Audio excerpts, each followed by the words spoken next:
Massive reports reveal that the New York Yankees could potentially be in discussion with Tampa Bay regarding their fielder, Isaac Paredes. We're going to get into all of this and more on this episode of Yankees Digest. But first, welcome to Yankees Digest. I am your host, Gabby Gordon. And if you are among the 95.5% not currently subscribed, it costs nothing. Hit that subscribe button so that you can gain so much, because we're going to continue covering absolutely everything New York Yankees. But let's get straight into this news.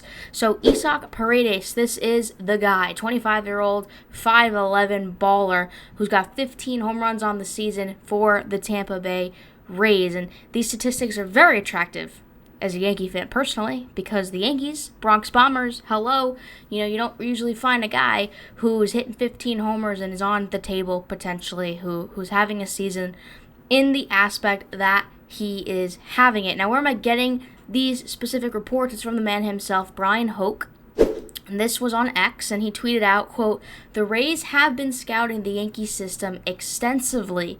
The Rays would discuss Isaac Paredes, Zach Eflin, Pete Fairbanks, Randy Arozarena, and more." Lots of names that could interest the Yankees. Now, for me personally, I don't think Randy Arozarena is really on that list of interesting players. I think Eflin, sure, and absolutely Isaac Paredes, a guy that I think has really been in the discussions for quite some time now.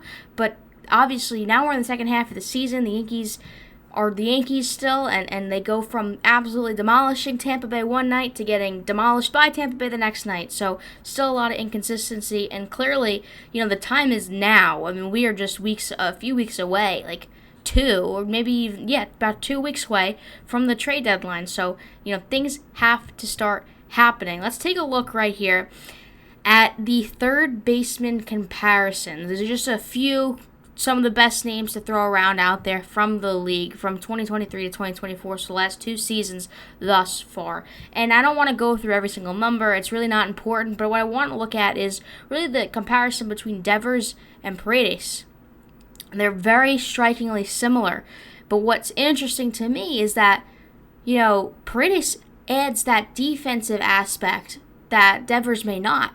Paredes is a very, very good fielder. Now, he also has the versatility to pretty much play anywhere on the infield. He could be first base, right? But obviously the Yankees are looking for a very specific position in third base. And DJ LeMahieu is the reason why. This guy has just had a abysmal season, and I think it really is time to part ways. And I hate to say it, because DJ was the best hitter a few years ago for this lineup, and now he's just struggling so hard. 0 home runs, 11 ribbies, he's on base 275% of the time. It's like he's 36.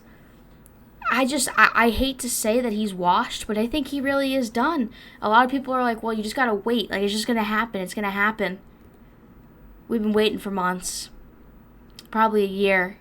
I just don't see it happening. And I think at this point, it's like he's 36. You're looking at a guy in Paredes who's 25, and look at what he can add, right? He may not be that leadoff hitter that they're also still searching for, but there is a skill set within Isaac that if you put him in a lineup in front of Judge and Soto, we know, as the article says, how they attack the hitters in front of Soto and Judge. And Paredes is going to put up a nice at-bat, and it's going to be difficult for opponents to try and navigate through a lineup with him in it. If you look at a lineup with Paredes, Soto, Judge, Stanton, etc., hoping Stanton is back in there as soon as possible, when those 4 guys are working, that's an incredibly difficult lineup to navigate through, and hits are contagious. That's a saying that I know myself as an athlete, I've always used. Hits are contagious, so when a couple of guys are doing it, it usually starts to translate, and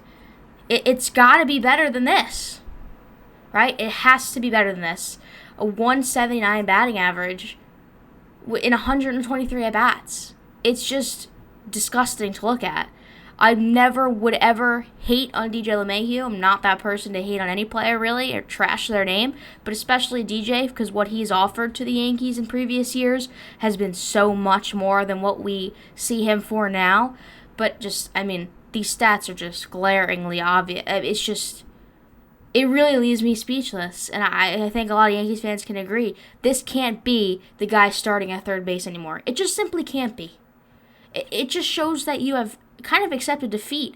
If you're claiming to go on a World Series push right now, as the Yankees are so claiming to go, and I think we all stand behind that still, you can't be starting a 179 batting average. You just can't do it. You absolutely can't do it. If we're looking specifically at what the Yankees lineup as a whole is putting up, this game tonight. This is July 20th as I'm filming this. So this game, they just lost, not even a close game. And you're looking at the production. There's not a lot of production. You need another bat in there that could do something. I mean, Judge, nothing. Soto, all right, he got one hit, right? Other than that, what are we looking at? Right? Torres, okay. What else are we looking at? Volpe, okay. Rice, okay. But it's like there's one hit here. It's like you look at the batting averages, and then you can compare it to that of Tampa Bay, and you just see the glaring differences, and you can see first baseman tonight, Isaac Paredes. Like I said, he's very versatile in the field. He can play multiple positions. He went 2 for 4 with one hit, one ribby, one walk, right? And he's batting .258 right now. The batting average itself isn't even totally glaringly beautiful, but he makes things happen. He's batting second. It's like, and when you have a guy who can play multiple positions, I don't know. If this is me, I'm saying I'm looking at this lineup. Randy Arozarena, 2. He went 2 for 5. 4 for 5. I apologize, I read that wrong. Paredes 1 for 4, and Arozarena 4 for 5. Like, how do you let that happen? 3 ribbies from Arozarena. I mean, granted, Nestor Cortez is not having a great season, and that's who they faced. But nonetheless, we've talked about it time and time again. The bullpen necessity. And sure, the bullpen's a necessity. Of course, you can't really win games without good pitching. But what is more of a necessity if you can't score runs? It is the offensive aspect. And when you have a guy who's batting 179, yes, you heard it right, 179, with 0 home runs, 0 stolen bases. Granted, he's not fast anyway, but that's besides the point. And 11 RBIs, a 474 OPS. Something's got to change. And it may not change for until the trade deadline. I don't know what that looks like, but you at least can't start him. He cannot be starting at third base next game. It just cannot happen. It shows defeat. It shows that this team doesn't actually go after what they're saying they're going after. When you're starting a 179 batting average and you're going for a World Series. Sorry, that's not even an average batting average, right? People say all the time, you fail 7 out of 10 times, you're a great player. And then you fail 8 out of 10 times, you're an average player. He's failing 9 out of 10 times, pretty much.